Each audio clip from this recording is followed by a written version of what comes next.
ATS से लंबी पूछताछ हुई आपकी, क्या पूछा उन्होंने? अब तक मेरे परिवार से पूरे जो भी थे, जो भी संबंध में रिश्तेदार हैं, सबके बारे में पूछताछ हुई थी। आप कह रही हैं आप जासूस नहीं हैं, और अगर कोई ट्रेनिंग करके भेजा जाता है जासूस तो उसकी भी बातें ऐसी होती हैं? नहीं सर, मैं यहाँ बहुत खुश हूँ। पाकिस्तान के नाम से मुझे खौफ आता है सर।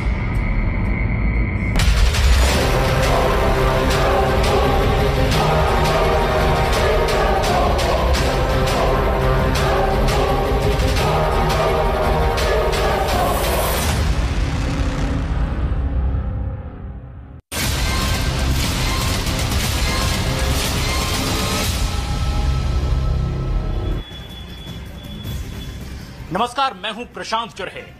देश के number 1 news channel news 18 India पर हम एक दास्तान लेकर आए हैं। एक ऐसी दास्तान जिसमें रोमांच है, रोमांस है और भरपूर सस्पेंस भी है।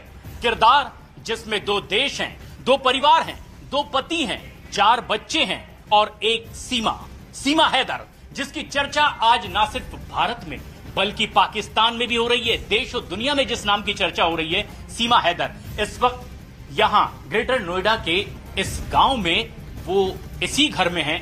बताया जा रहा है कि थोड़ी रेस्टलेस हैं और डिहाइड्रेशन की वजह से उनका उपचार भी चल रहा है।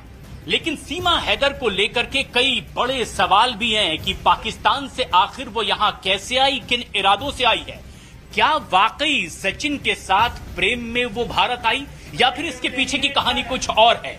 हालांकि इन्वेस्टिगेशन एजेंसीज इस पर कई तरह से अपनी पड़ताल आगे बढ़ाए हुए हैं, लेकिन बड़े सवाल ये कि आखिर सीमा हैदर जो अपने 4 बच्चों के साथ आज यहां इसी घर में सचिन मीणा के साथ में मौजूद है, किस तरीके से अब इस पूरी कहानी का पर्दाफाश होगा और हकीकत सामने आएगी, ये बड़ी बात है। लेकिन देश के number 1 news channel news 18 India से खास बातचीत में सीमा हैदर ने जो बात कही है वो बेहद अहम और एक बड़ी खबर इस वक्त की। और खबर ये कि सीमा हैदर ने खुद माना है कि उनका भाई पाकिस्तान की आर्मी में है और वो कुछ महीने पहले ही पाकिस्तान की आर्मी में भर्ती हुआ है और कुछ महीने पहले ही सीमा हैदर ने भारत आने की योजना बनाई। इसीलिए कई सवाल भी खड़े हुए कि क्या एक पूरी प्लानिंग के तहत सीमा हैदर भारत आई है। सचिन से प्यार क्या वाकई उसका सच्चा है या पीछे की कहानी कुछ और है।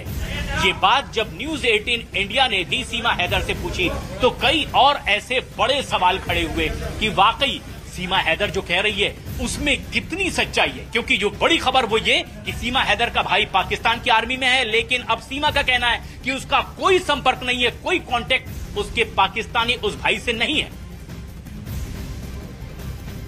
आपके भाई और चाचा पाकिस्तान आर्मी में, ये आपने बात छिपाई?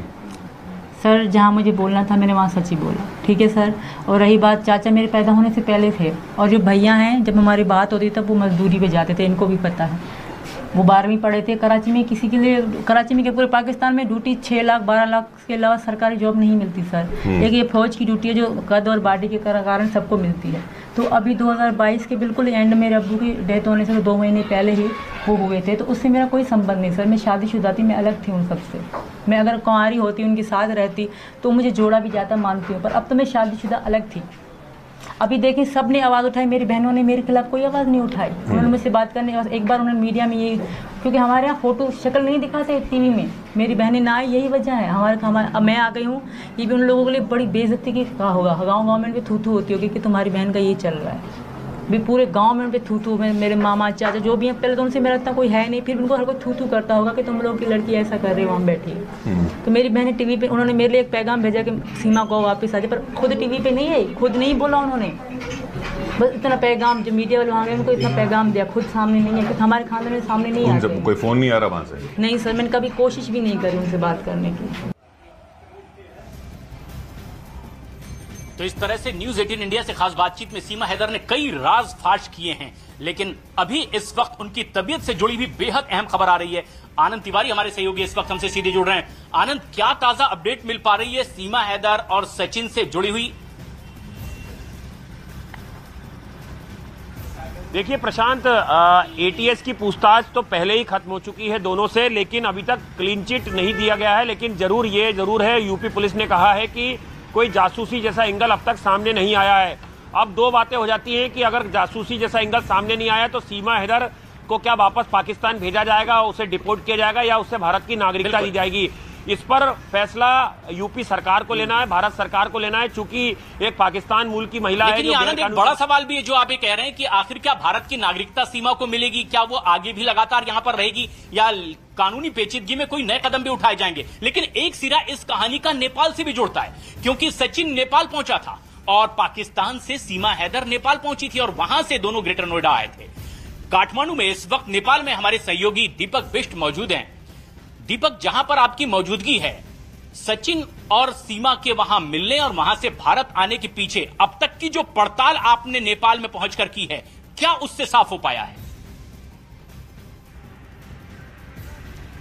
देखिए प्रशांत, मैं इस वक्त पोखरा इलाके में हूँ। नेपाल के काठमांडू से पोखरा की जो दूरी है वो तकरीबन 225 के आसपास है और 225 किलोमीटर के आसपास है। और यहाँ पर पोखरा में जिस जगह पर मैं खड़ा हूँ, इसी जगह पर वो बस लगी थी सृष्टि बस सर्विस की, जहाँ पर बैठकर सीमा अपने 4 बच्चों के साथ भारत की सीमा पार करते हुए भारत के अंदर दाखिल हुई थी। और इसी जगह से उसने, जो सृष्टि यातायात प्राइवेट लिमिटेड ये ऑफिस दिखाई दे रहा है, इसी जगह से उसने भारत जाने के लिए पोखरा से टिकट ली थी और यहाँ पर पेमेंट की गई थी 12,000 रुपये नेपाली करेंसी में। और जबकि जो बचे हुए 8,000 थे, क्योंकि कुल 18,000 रुपये किराया यहाँ पर देने की बात की गई थी, उसमें से जो बचे हुए 6,000 थे उसे सचिन ने दिल्ली में ही दिया था, क्योंकि सृष्टि का दफ्तर जो है दिल्ली में बताया जा रहा है। और अब यहाँ पर भी उसने अपना नाम सीमा ठाकुर करके बताया था और अपने बच्चों के नाम भी किसी हिंदू धर्म के लोगों के नाम की तरह बताए गए थे, उसके बच्चों के नाम।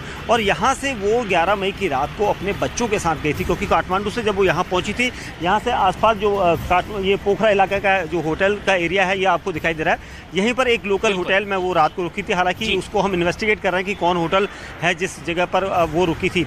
लेकिन अभी यहाँ पर बात करने के लिए होटल मालिक, जो सृष्टि यातायात के ओनर हैं, वो यहाँ पर तैयार नहीं है। उनका कहना है कि नेपाल पुलिस से पहले परमिशन लेनी पड़ेगी, उसके बाद मैं कुछ बताऊंगा, क्योंकि भारत नेपाल के रिश्तों की बात है। और यहाँ पर जिस तरह से इस तरह की तफ्तीश में कई और पेचीदगियां भी है, जिस तरह से आप लगातार लोगों से बातचीत करने की कोशिश कर रहे हैं कि आखिर किस नाम से ये नेपाल में वहां पर रुके थे, पोखरा में, जहां से इन्होंने ग्रेटर नोएडा के लिए बस भी पकड़ी थी। लेकिन एक बेहद अहम और बड़ी खबर इस वक्त की ये कि देश के number 1 news channel news 18 India से खास बातचीत में सीमा हैदर ने यह माना कि अब अगर उन्हें पाकिस्तान वापस भेजा गया तो उनकी जान को खतरा है। खास तौर पर सीमा हैदर ने यह बात कही कि अगर उन्हें पाकिस्तान वापस जाना पड़ा तो पाकिस्तान के कट्टरपंथी उनकी जान ले लेंगे, और सिर्फ उनकी ही नहीं बल्कि उनके 4 बच्चों की जान को भी बहुत ज्यादा खतरा है। और इसीलिए देश के number 1 news channel news 18 India से खास बातचीत में उन्होंने कहा कि किसी भी कीमत पर वो यहां से वापस पाकिस्तान जाने को तैयार नहीं है, चाहे भारत के कानून के मुताबिक जो भी सजा मिले वो यहीं रहेंगी। क्या कह रही हैं सीमा हैदर की जुबानी सुनिए।